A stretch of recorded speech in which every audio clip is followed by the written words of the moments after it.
Who will be the next Prime Minister? And recently, the question came up again. Is it going to be Datuk Sri Anwar or is it Tun Mahathir? Without realizing it, we've been asking this question for almost 22 years. So why? Why is this question so important? Maybe because the position of PM is the most powerful position in Malaysian politics. When UMNO dominates the partnership, PM has all the power and all the responsibilities. When PH took over, the dynamics of the coalition is not the same as Barisan Nasional. There were no dominant parties that dictates the other coalition partners. I propose a solution: reduce the power of the Prime Minister and strengthen the role of Cabinet and the Parliament. Number one, we can make or consider the role of PM such that it is a chairman of a board, a first among equals. So we don't think of PM as a CEO of a company that dictates his employees, but presiding over his colleagues. So that will be the role of the Cabinet.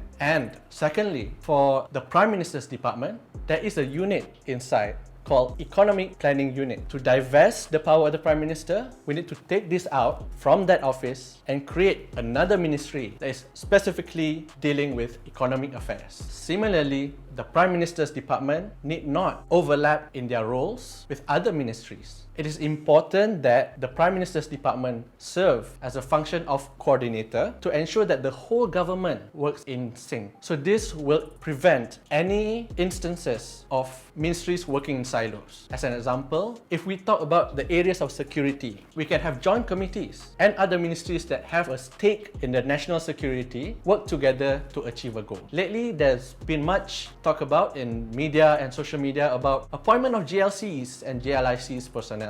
Appointment of GLCs can be made by Cabinet and the Prime Minister jointly, while Parliament, through the committees, the selected committees, can form as a vetting mechanism for these nominees. There is check and balance in this process, and it wouldn't be dominated by a single party or single individual. Indirectly, this creates an incentive for Member of Parliaments, or MPs, to perform in their role. So ultimately, you can see these reforms or these changes will strengthen our democracy, while also aligning the interests within a cabinet that is formed by multiple parties. Let's be frank, if an election is called today, the next month, or even the next year, there won't be any party, any single party that will win more than 1/3 of the parliament seats. So this alignment of interest is important so that we can get them to align and serve the nation's interests. Ultimately, that is what we want. So hopefully with these changes, these reforms, we can get a government that is more inclusive